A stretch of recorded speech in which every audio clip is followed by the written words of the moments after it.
पहला lecture second year का chapter number 16। देखिए, करंट दो तरह के होते हैं, एक एसी और दूसरा डीसी।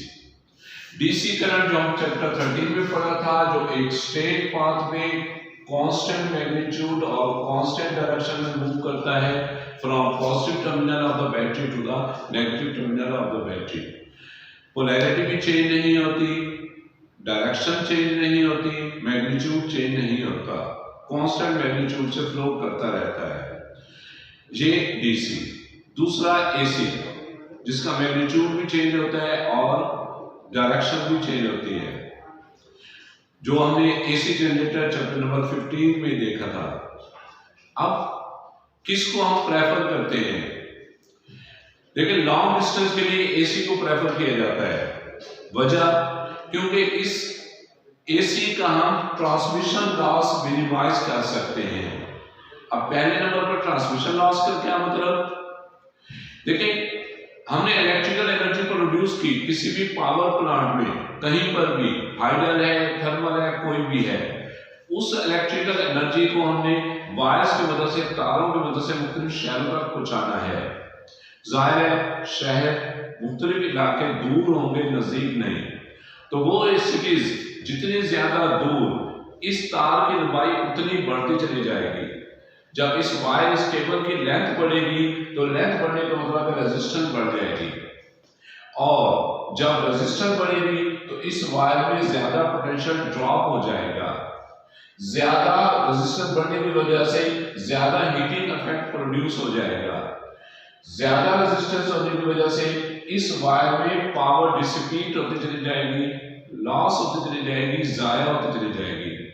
तो इस तरह इस वायर में जो इलेक्ट्रिकल एनर्जी ट्रांसफर कर रही है पावर प्लांट से मुख्तलिफ शहरों तक, इस तार में जो लॉस आ रहा है, जो पोटेंशियल ड्रॉप हो रहा है, जो हीटिंग इफेक्ट प्रोड्यूस हो रहा है, या जो पावर डिसिपेट हो रही है, उसी को ही हम नाम देते हैं ट्रांसमिशन लॉस का। अब ये जो ट्रांसमिशन लॉस है, ये डीसी में मिनिमाइज नहीं किया जा सकता, एसी में मिनिमाइज करते हैं। करते क्या है वहां पर, कैसे ट्रांसमिशन लॉस को मिनिमाइज करते हैं? उसके लिए हम यूज करते हैं ट्रांसफार्मर। ट्रांसफार्मर की मदद से वोल्टेज को बढ़ा देते हैं, करंट कम हो जाता है, और जब करंट कम हो जाएगा तो अब आपके सामने पोटेंशियल कम ड्रॉप होगा, हीटिंग इफेक्ट भी कम प्रोड्यूस होगा, और पावर भी कम डिसिपेट होगी। तो इस तरह हम ट्रांसफार्मर की मदद से करंट को बढ़ाएंगे और इस ट्रांसमिशन लॉस को मिनिमाइज करेंगे। लेकिन ट्रांसफार्मर सिर्फ एसी पर वर्क करता है, डीसी पर वर्क नहीं करता। तो इसलिए हम ये कहते हैं कि ट्रांसमिशन लॉस हम मिनिमाइज कर सकते हैं, एसी का, डीसी का ट्रांसमिशन लॉस मिनिमाइज नहीं हो सकता। इसी वजह से लॉन्ग डिस्टेंस के लिए हम प्रेफर करते हैं एसी, डीसी को लॉन्ग डिस्टेंस के लिए प्रेफर नहीं किया जाता। कमर्शियली वाटर जो हमें हमारे पाकिस्तान में हमें प्रोवाइड कर रहा है वो भी एसी है, और जिस फ्रीक्वेंसी की एसी प्रोवाइड हो रही है वो फ्रीक्वेंसी है 50 हर्ट्ज। ये एसी की फ्रीक्वेंसी जो हमें पाकिस्तान में प्रोवाइड हो रही है। तो चूंकि एसी का ट्रांसमिशन लॉस हम मिनिमाइज कर सकते हैं, लॉन्ग डिस्टेंस के लिए एसी का फायदा है, तो इसलिए ये पूरा चैप्टर हम एसी का पढ़ेंगे, अल्टरनेटिंग करंट का पढ़ेंगे, अल्टरनेटिंग पोटेंशियल का। उसके लिए ये इक्वेशंस, अल्टरनेटिंग पोटेंशियल की equation V = V0 sin theta, जो हमने लास्ट चैप्टर में हमने बनाई थी, इसी को अगर चाहे तो करंट में भी कन्वर्ट कर सकते हैं। करंट के लिए इक्वेशन बनती है I = I0 sin थीटा। फिर चाहे तो थीटा की जगह पर ओमेगा टी पुट कर दें, ओमेगा की जगह पे 2 π/t या 1/t to f। तो ये मुख्तलिफ शेप्स आ गई इन इक्वेशंस की। बेसिक बात वही है, V = V0 sin थीटा या ओमेगा टी। इनकी मदद से ग्राफ बनाएंगे, ग्राफ में आपको पता चल जाएगा कि क्यों ये एसी कहते हैं, क्यों इनमें क्वांटिटीज कैसे चेंज हो रही हैं। तो ग्राफ को डिटेल से देखते हुए पहले देखें, अगर थीटा जब शुरू में 0 होगा, जब कॉइल रोटेट कर रही होगी, उसका जब एंगल 0 बन रहा होगा, तो इसी इक्वेशन की मदद से साइन 0, 0 और वोल्टेज या करंट जो भी हम देख रहे होंगे वो 0 हो जाएगी। फिर कॉइल रोटेट करते हुए जब उसका एंगल बढ़ते हुए 90 यानी π/2 हो जाए, तो साइन π/2 हमें 1 देता है। तो इन इक्वेशन में जब साइन की जगह पर 1 पुट करेंगे तो हमारे पास आ जाएगा v = v0। इसी तरह ही आगे चलें, जब कॉइल रोटेट करते हुए एंगल π यानी 180 बनाएगी, तो साइन π दोबारा 0 होता है, वोल्टेज की वैल्यू दोबारा 0 हो जाएगी। और फिर जब एंगल मजीद बढ़ते हुए 3π/2 यानी 270 हो, तो साइन 3π/2 -1 और v की वैल्यू -v0 हो जाएगी। और लास्ट में जब एक साइकिल कंप्लीट हो जाएगा तो थीटा = 2π और साइन 2π = 0, तो v की वैल्यू 0 आ गई। बिल्कुल इसी तरह करंट में भी यही कुछ चलेगा। ये करंट भी साइन का फंक्शन है, वोल्टेज भी साइन का फंक्शन है। एंगल चेंज होगा तो एंगल की वजह से साइन की वैल्यू और साइन की वजह से वोल्टेज की वैल्यू। यहां पर उसी तरह जब एंगल चेंज होगा, एंगल की वजह से साइन की वैल्यू और साइन की वजह से करंट की इसी तरह वैल्यू चेंज होगी। अब इन्हीं क्वांटिटीज को अगर हम ग्राफ में डेवलप करें, तो ये ग्राफ जो हम पहले बना रहे हैं वोल्टेज और एंगल के दरमियान, फिर वक्त आपने ये रेड चेक करना है, ब्लैक टाइम का है, वो बाद में बताता हूं। तो पहले स्केल बना लें, एंगल π/2 यानी 90, फिर 180, फिर 3π/2, इसी तरह 2π एंड सो ऑन आगे चलता चला जाएगा। इसी तरह वोल्टेज ये पॉजिटिव पीक +v0 और ये नेगेटिव -v0 बनेगा। फिर जैसे जहां पर हमने शो किया एंगल 0 पर वोल्टेज की वैल्यू 0, तो ये एंगल 0 वोल्टेज की वैल्यू 0, ये जो ब्लू पॉइंटर से बनाया गया है ये पहला पॉइंट। फिर एंगल π/2 पर वोल्टेज की वैल्यू मैक्सिमम, तो एंगल π/2 पर वोल्टेज की वैल्यू मैक्सिमम +v0।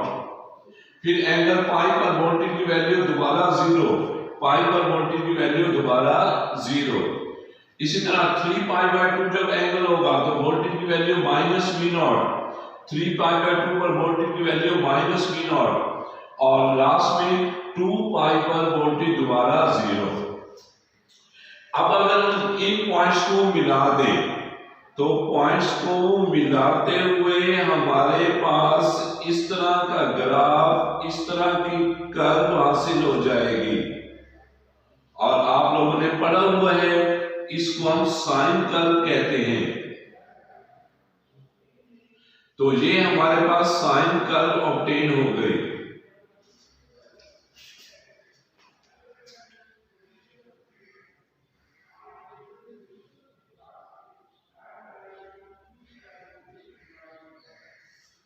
अब आपको ये वाज़ेह तौर पे नजर आ रहा है यहां पर कि वोल्टेज का ना सिर्फ मैग्नीट्यूड चेंज हो रहा है, पहले देखिए मैग्नीट्यूड बढ़ रहा है, बढ़ते हुए मैक्सिमम, फिर कम होते हुए 0। तो ना सिर्फ मैग्नीट्यूड चेंज हो रहा है बल्कि डायरेक्शन भी चेंज हो रही है। तो इस तरह का वोल्टेज या करंट जिसमें मैग्नीट्यूड भी चेंज हो रहा हो और डायरेक्शन भी चेंज हो रही हो, इस तरह के पोटेंशियल को अल्टरनेटिंग पोटेंशियल, और अगर करंट होगा तो अल्टरनेटिंग करंट का नाम देते हैं। ये पहला ग्राफ बुक में एंगल के साथ साथ टाइम का भी ग्राफ बनाया गया है इसी इक्वेशन की मदद से। तो वो अगर हम बनाना चाहें तो वो भी बनाया जा सकता है। हम अब यूज करेंगे ये इक्वेशन, और इन शॉर्ट को ज्यादा डिटेल में नहीं देखते, लेकिन शुरू में जब टाइम t 0 होगा तो जब यहां पर 0 पुट करेंगे तो ये सारा एंगल 0 साइन जीरो की वैल्यू दोबारा जीरो और वोल्टेज की वैल्यू जीरो हो जाएगी। इसी तरह जब टाइम बढ़ते हुए t/4, तो जब हम यहां पर t/4 पुट करेंगे तो कैपिटल टी से और कैंसिल होते हुए ये sin π/2 बच जाएगा। आपने ये खुद चेक कर लेना है। sin π +1 के इक्वल होता है, तो जब वहां पर +1 पुट करेंगे तो v की वैल्यू +v0 आ जाएगी। इसी तरह फिर t की अगर यहां पर वैल्यू t = t/2 पुट करेंगे, हाफ साइकिल यानी हो गया, तो फिर अब यहां पर t/2 पुट करते हुए कैंसिल करते हुए हमें एंगल पाई मिलेगा जो दोबारा जीरो और वोल्टेज की वैल्यू एक दफा फिर जीरो। और फिर जब टाइम t = 3t/4 पुट करेंगे इसी इक्वेशन में, तो फिर हमारे पास एंगल बन जाएगा sin 3π/2। ये उसी तरह -1 और वोल्टेज की वैल्यू -v0। और लास्ट में अब जहां पे जगह नहीं जाएगी तो लास्ट में जब t एक कैपिटल T एक कंप्लीट साइकिल के इक्वल हो जाएगा, तो इधर जब कैपिटल T पुट करेंगे, कैपिटल T से कैपिटल T कैंसिल, एंगल बन जाएगा 2π और sin 2π जीरो होता है, तो वोल्टेज दोबारा जीरो हो जाएगी। अब यही पॉइंट जहां पर मैंने इंडिकेट कर दिए, देखो जीरो टाइम पर वोल्टेज जीरो, ये है जीरो टाइम पर वोल्टेज जीरो। फिर t/4 पर वोल्टेज +v0, तो t/4 पर वोल्टेज +v0। इसी तरह t/2 पर वोल्टेज जीरो, तो ये t/2 पर वोल्टेज जीरो। फिर 3t/4 पर वोल्टेज -v0, 3t/4 पर वोल्टेज -v0। और आखिर में जब time interval capital T time period होगा तो वोल्टेज दोबारा जीरो। तो बुक में अलग-अलग ग्राफ बनाए गए थे, मैंने एक ही ग्राफ में दोनों चीजों को इंडिकेट कर दिया, ये सिर्फ दिखाने के लिए कि टाइम के साथ साथ या एंगल के साथ साथ वोल्टेज की वैल्यू चेंज होती है, मैग्नीट्यूड में भी और डायरेक्शन में भी। इसलिए इनको हम अल्टरनेटिंग पोटेंशियल या अल्टरनेटिंग करंट बोलते हैं, और यही कमर्शियली वापडा हमें प्रोवाइड कर रहा है। ये जो सारी बातें देखी हैं ये ऑब्जेक्टिव के लिए और बेस बनाने के लिए। और आपको पहले भी बताया है कि पाकिस्तान में जो अल्टरनेटिव प्रोवाइड हो रहा है उसकी फ्रीक्वेंसी 50 हर्ट्ज है। इसी तरह आप सर्कल को भी देख लें।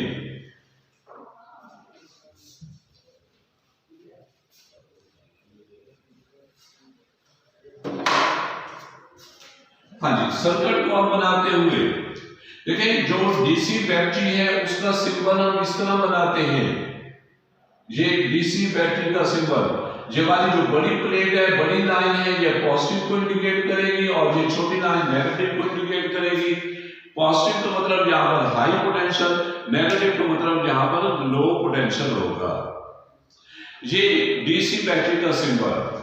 इसी तरह एसी का सिंबल हम इस तरीके से बना देते हैं कि एक दायरा सा बनाकर, सर्कल बनाकर उसके अंदर कर्व इंडिकेट कर देते हैं।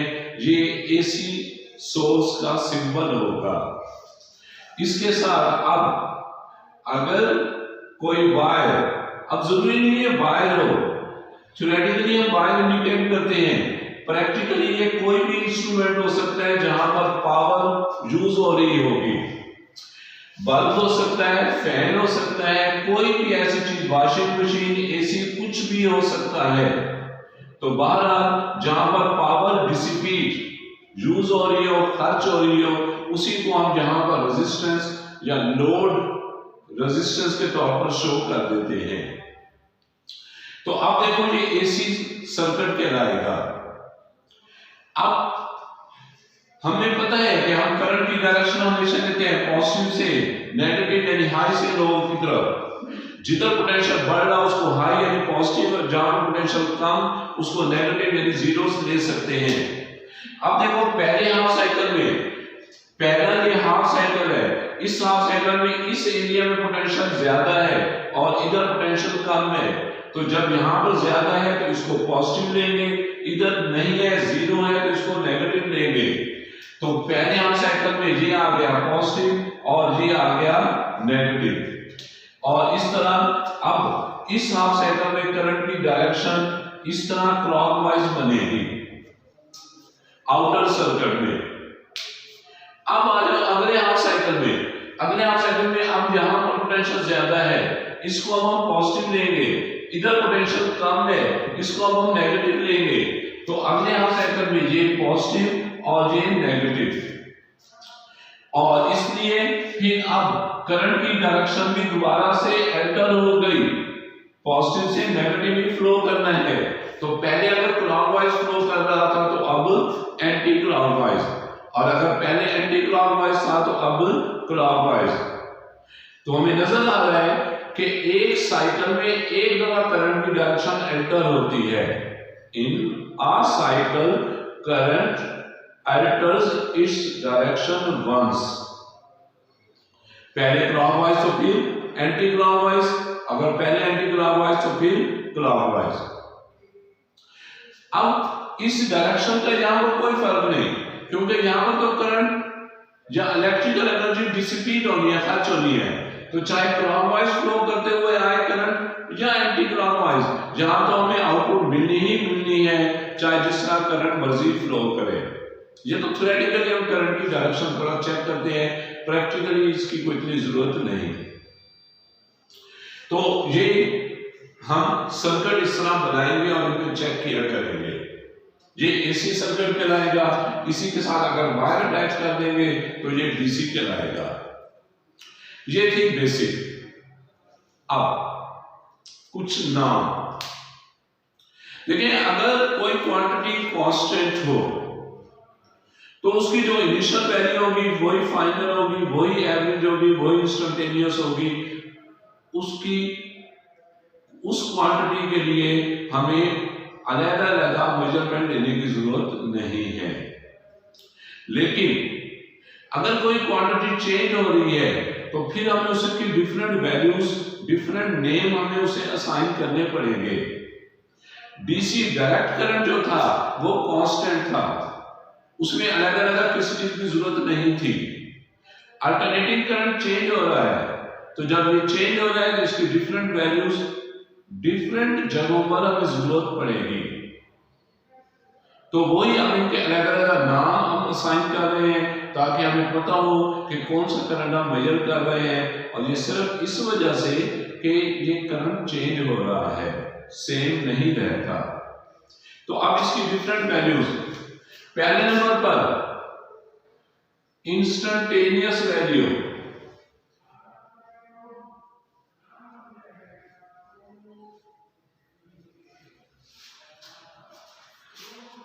हाँ जी, इंस्टेंटेनियस आपने फर्स्ट ईयर चैप्टर नंबर 7 11 में भी पढ़ा था, वही एट एन इंस्टेंट, किसी एक लम्हे पर। तो इसकी डेफिनेशन क्या बनेगी? The value of an alternative quantity eight an instant is called instantaneous value. दोबारा सुने, the value of an alternative quantity eight an instant is called instantaneous value. ये जो हमने इक्वेशन लिखी है वोल्टेज की या करंट की, देखिए इनमें टाइम इन्वॉल्व हो रहा है, तो इन इक्वेशन की वजह से जो हमें वोल्टेज मिलेगी या करंट मिलेगा वो इंस्टेंटेनियस होगा। तो ये इक्वेशंस हमें कौन सी वोल्टेज या करंट दे रही है? इंस्टेंटेनियस करंट या इंस्टेंटेनियस वोल्टेज पोटेंशियल दे रही है। तो ये दोनों इक्वेशंस इंस्टेंटेनियस वैल्यूज बता रही हैं। ये तो थी इंस्टेंटेनियस के लिए। उसके बाद दूसरे लफ्जों में दूसरे नंबर पर पीक वैल्यू। हाँ जी, क्या मतलब इसका? आसान सी definition, the maximum value of an alternating quantity attained in a cycle, the maximum value of an alternating quantity attained in a cycle is called peak value। कि एक साइकिल में जितनी मैक्सिमम वैल्यू हो सकती है, पॉसिबल हो, तो उसी मैक्सिमम वैल्यू को हम नाम देंगे पीक वैल्यू। रिप्रेजेंट करेंगे वी नॉट से या आई नॉट से। जैसे ग्राफ में ये वैल्यू भी पीक वैल्यू, पॉजिटिव पीक कहेंगे इसको, और ये भी पीक वैल्यू, इसको हम नेगेटिव पीक बोलेंगे। ये थी पीक वैल्यू। उसके बाद पीक टू पीक वैल्यू,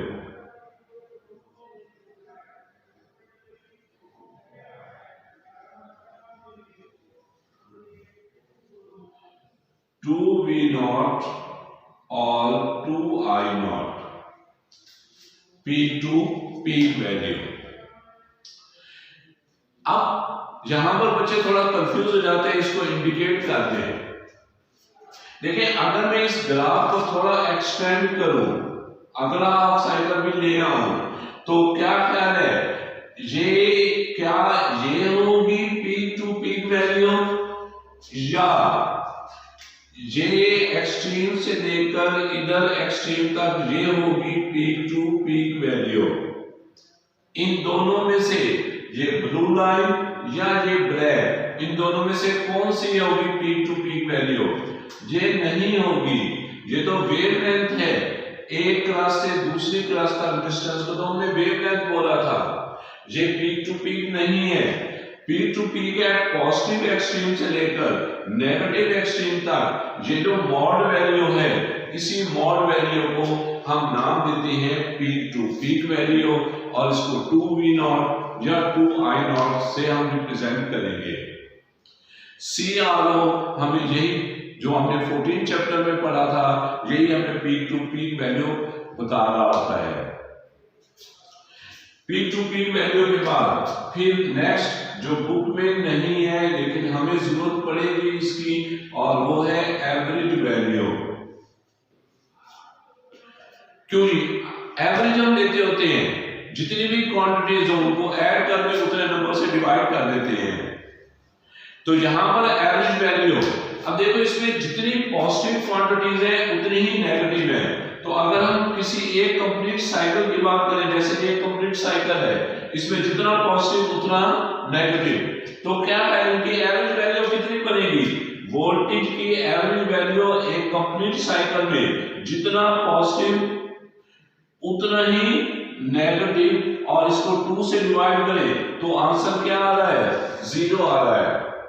इनके अलावा कोई और वैल्यूज ले लें, बात वही है कि एक वैल्यू पॉजिटिव होगी तो नेक्स्ट होगी नेगेटिव। तो इसलिए फिर हम कह सकते हैं कि एक कंप्लीट साइकिल में अल्टरनेटिव क्वांटिटी की एवरेज वैल्यू लाजमी तौर पर 0 होगी। दोबारा सुने, in a complete cycle the average value of an alternative quantity must be 0। लेकिन हाफ साइकिल में जरूरी नहीं है कि 0 हो जाए। जैसे ये देखें, अगर ये वाला हम हाफ साइकिल लेते हैं तो ये हाफ साइकिल हमें इसकी जब हम एवरेज लेंगे तो हमें पॉजिटिव वैल्यू देगा, 0 नहीं देगा। अगर हम ये वाला हाफ साइकिल लेते हैं तो अब हमें इसकी एवरेज वैल्यू नेगेटिव मिलेगी, पॉजिटिव नहीं मिलेगी, 0 भी नहीं मिलेगी। लेकिन अगर जहां से लेकर जहां तक ये दोनों, अगर यहां पर ये वाला हाफ साइकिल लेते हैं, ये वाला हाफ साइकिल, तो अब इसमें जितनी पॉजिटिव है उतना ही नेगेटिव है, तो अब एवरेज वैल्यू 0 आ जाएगी। तो हाफ साइकिल में एवरेज वैल्यू 0 भी हो सकती है, नहीं भी हो सकती, मे और मे नॉट बी 0। लेकिन कंप्लीट साइकिल में एवरेज वैल्यू लाजमी तौर पर 0 होगी। ये तो बात थी एवरेज की। फिर अब इनमें सबसे important RMS value, root mean square value, root mean square value. अब इसका सुन लीजिए क्या है, दो तरह से इसको डिफाइन करते हैं, पहले इसकी डेफिनेशन और फिर इसकी वैल्यू। अब देखिए ये जैसे आपको बताया है, ये एक डीसी हमारे पास सॉरी एसी सर्किट, और यहां पर ये है एक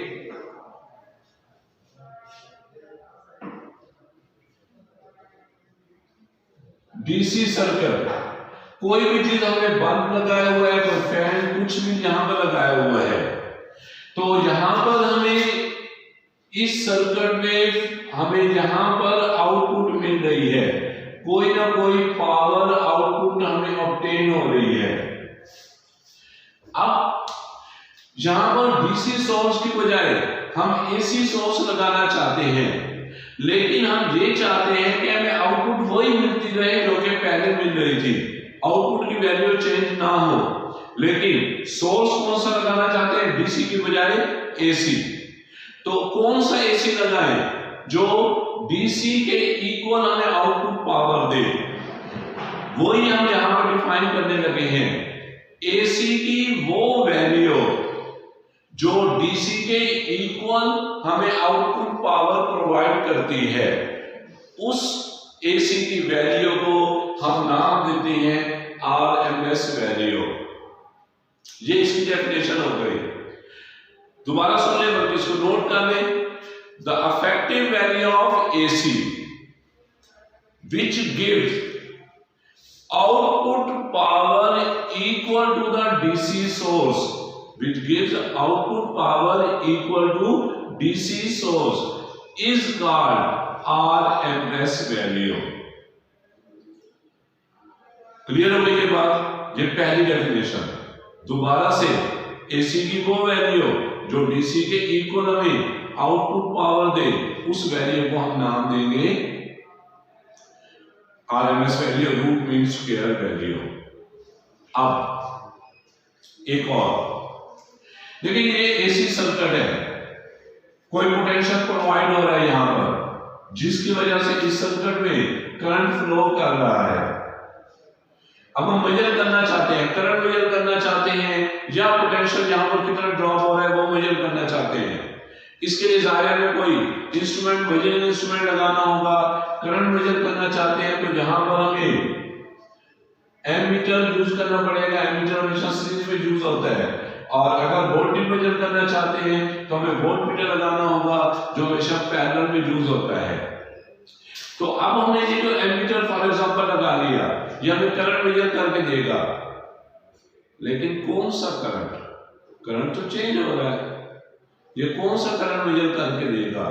ये इंस्ट्रूमेंट एमीटर। क्या ये हमें इस अल्टरनेटिव करंट की इंस्टेंटेनियस वैल्यू मेजर करके दे रहा होगा? अगर इंस्टेंटेनियस वैल्यू मेजर करके दे रहा होगा तो इंस्टेंटेनियस वैल्यू तो मुसलसल चेंज होती है। ये तो अगर इंस्टेंटेनियस वैल्यू मेजर कर रहा है तो इसकी लीडर तो मुसलसल फ्लक्चुएट करनी चाहिए। तो फिर क्या ये पीक वैल्यू मेजर करके दे रहा होगा, या peak to peak value measure करके दे रहा होगा, या एवरेज वैल्यू? और एवरेज वैल्यू तो वैसे भी जीरो हो जाती है। नहीं, ये इनमें से कोई भी वैल्यू मेजर करके नहीं दे रहा होता है। ये हमें क्या दे रहा होता है? आरएमएस वैल्यू मेजर करके प्रोवाइड कर रहा होता है। तो ये इसी की वजह से दूसरी डेफिनेशन बन गई।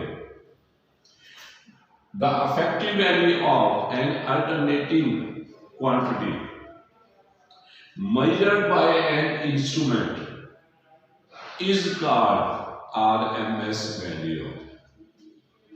दोबारा सुन लें, the effective value of an alternating quantity measured by an instrument is called RMS value। तो ये RMS वैल्यू की डेफिनेशंस, पहली पावर के मुताबिक, दूसरी इंस्ट्रूमेंट के मुताबिक। अब ये है कितनी मेजर होगी, अब उसके लिए मेजरमेंट करने के लिए ग्राफ का हम सहारा लेंगे। देखिए, हमें आरएमएस वैल्यू चाहिए।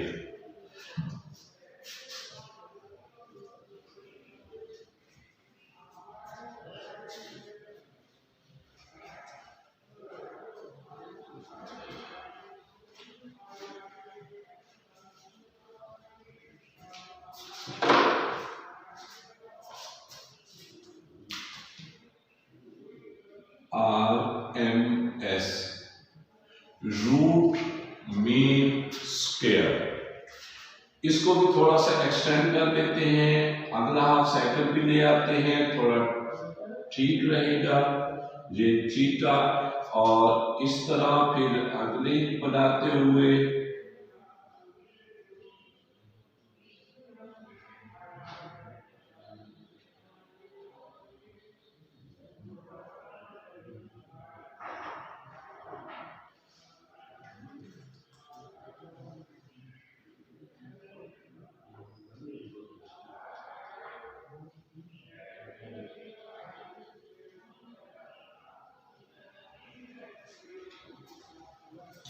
ले लीजिए। अब देखो, जैसे आपको बार बार बता रहा हूं, आर का मतलब रूट, एन का मतलब मीन और एस का मतलब स्क्वायर, रूट मीन स्क्वायर। तो ये वैल्यू हम ग्राफ की मदद से मेजर करेंगे। इंग्लिश में उल्टा चलते होते हैं, सबसे पहले हम स्क्वायर लेंगे, फिर उसके बाद मीन यानी एवरेज ले लेंगे, और फिर आखिर में आर यानी अंडर रूट लेंगे, स्क्वायर रूट या अंडर रूट। तो पहले अब स्क्वायर लेते हुए, अब देखो कोई भी क्वांटिटी हो उसका स्क्वायर हमेशा ज्यादा आता है अगर वो 1 से बड़ी हो। 0 का स्क्वायर भी 0, 1 का स्क्वायर भी 1। 1 के बाद जितनी भी क्वांटिटीज होंगी उनका जब स्क्वायर लेंगे तो आंसर ज्यादा मिलता चला जाएगा। 2 का स्क्वायर 4, 3 का स्क्वायर 9, 4 का स्क्वायर 16 एंड सो ऑन। इसके अलावा जो पॉजिटिव हो उसका स्क्वायर तो पॉजिटिव होता ही है, जो नेगेटिव हो उसका स्क्वायर भी पॉजिटिव। तो अब अगर हम इन सब क्वांटिटीज का स्क्वायर लें ग्राफ में ही, तो वो इस तरह हमारे पास ग्राफिकल फॉर्म में आ जाएगा। ये स्क्वायर लेते हुए 0 का स्क्वायर 0, 1 का स्क्वायर भी 1, और उसके बाद फिर वैल्यूज बढ़ती चली जाएंगी, और इस तरह हमारे पास ये आंसर।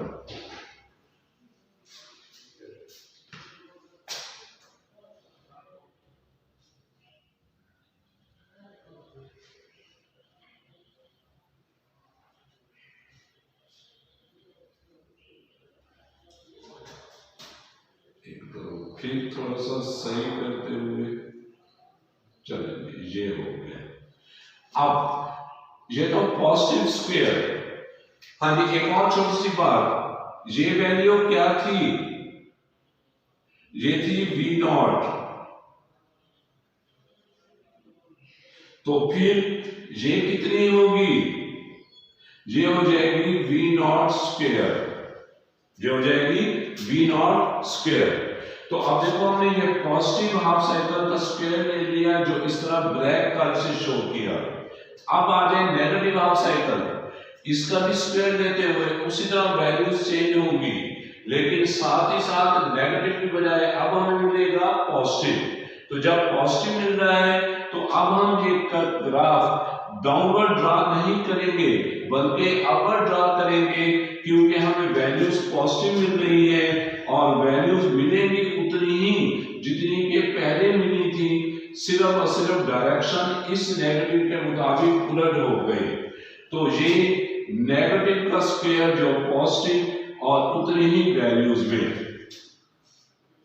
इसी तरह फिर यहां पर दोबारा से वही हमारे पास स्क्वायर वैल्यूज। तो अब ये जो ब्लैक ग्राफ ब्लैक कर्व यहां से हुई है ये हमें प्रोवाइड कर रही है स्क्वायर में। और एक बार फिर ये वैल्यू हमने क्या कहा है कितनी होगी? ये होगी V0 स्क्वायर। ये बात हमने यहां पर कर ली। उसके बाद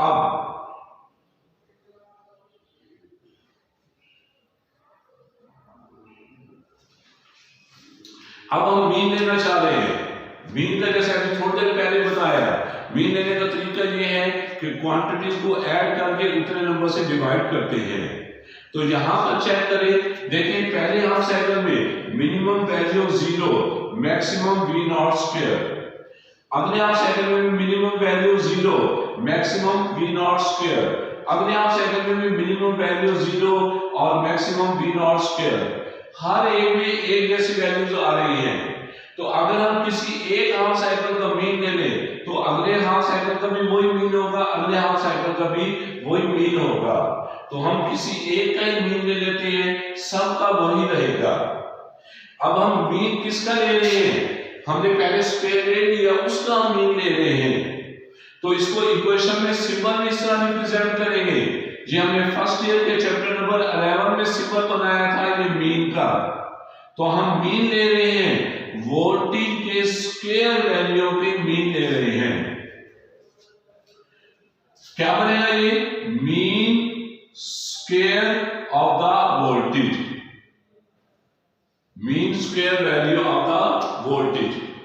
क्या वैल्यू आएगी, वही तरीका जो आपको बताया है, minimum 0 maximum V naught square, इन दोनों को ऐड करके 2 से डिवाइड कर दे तो इस तरह mean square value of the voltage आपके पास आ रही है half V naught square, mean square value of the voltage half V naught square.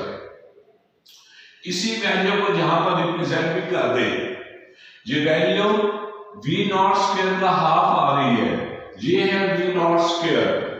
तो इसके हाफ, इसके बिल्कुल सेंटर पर एक सीधी लाइन ड्रा कर देंगे। तो ये जो सीधी लाइन है ये रिप्रेजेंट करेगी mean square value of the voltage को, हाफ वी नॉट स्क्वायर को। अब मीन हो गया, अब हमें रूट लेना है, अंडर रूट, स्क्वायर रूट। तो दोनों तरफ का स्क्वायर रूट यहीं पर इसी इक्वेशन में ले लें। ये दोनों तरफ v स्क्वायर और इधर भी हाफ v नॉट स्क्वायर। अब देखो ये जो लेफ्ट साइड पर हमने लिखा है इसको हम बोलेंगे क्या, ये क्या कहलाएगा, अंडर रूट या रूट, ये मीन, ये स्क्वायर ऑफ द वोल्टेज। इसी को हम इस तरह लिख रहे हैं, वोल्टेज की रूट मीन स्क्वायर वैल्यू जो हमें रिक्वायर्ड थी।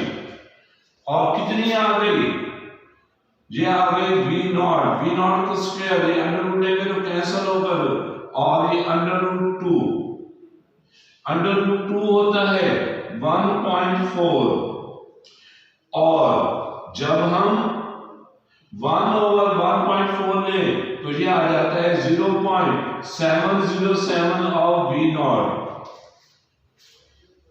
0.707 ऑफ वी नॉट।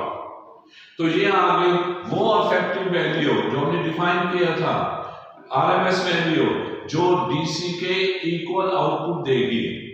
कितनी आई है, ये आई है पीक का 70%, ये पीक पर वोल्टेज है, पीक का 70%, ये वो इफेक्टिव वैल्यू है जो डीसी के इक्वल आउटपुट देगी। इसी को हम यहां पर भी रिप्रेजेंट कर सकते हैं। कितना है, अगर यहां पर 0.5 आ जाता तो 50%, 50% तो मतलब यानी दरमियान में लाइन ड्रा करनी पड़ती। अब 50 नहीं आया, 0.707 आया यानी 70%। तो फिर हम इसको ये जो वी नॉट है इसका 70% थोड़ा सा दरमियान से ऊपर से एक सीधी लाइन ड्रा करेंगे, और ये जो स्ट्रेट लाइन कांस्टेंट वैल्यू आ रही है यही कहलाएगी आरएमएस वैल्यू। तो इस तरह हमने ग्राफ में भी शो कर ली और उसकी वैल्यू भी फाइंड कर ली। तो ये वो आरएमएस वैल्यू जो डीसी के इक्वल आउटपुट या जो इंस्ट्रूमेंट हमें मेजर करके दे रहा होता है। करंट की भी बिल्कुल इसी तरह यही इक्वेशन बनेगी, आई आरएमएस भी उसी तरह I naught over under root 2 या I RMS is equal to 0.707 of I naught आएगा। तो ये आरएमएस वैल्यू, ये हमारा आर्टिकल पहला लेक्चर कंप्लीट हो गया। बाकी फिर इंशाल्लाह नेक्स्ट।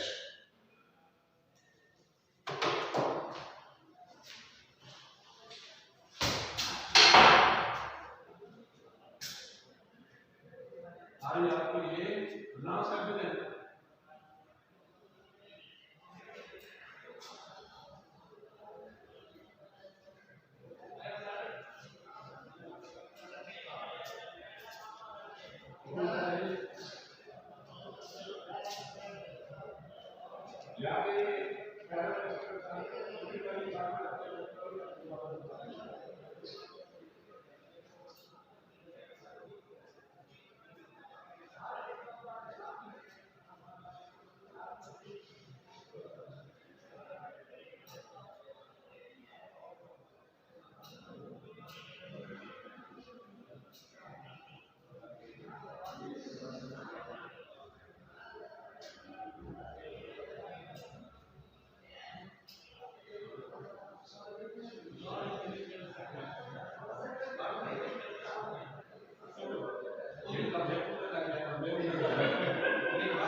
पता नहीं कि वो कट कर दे कोई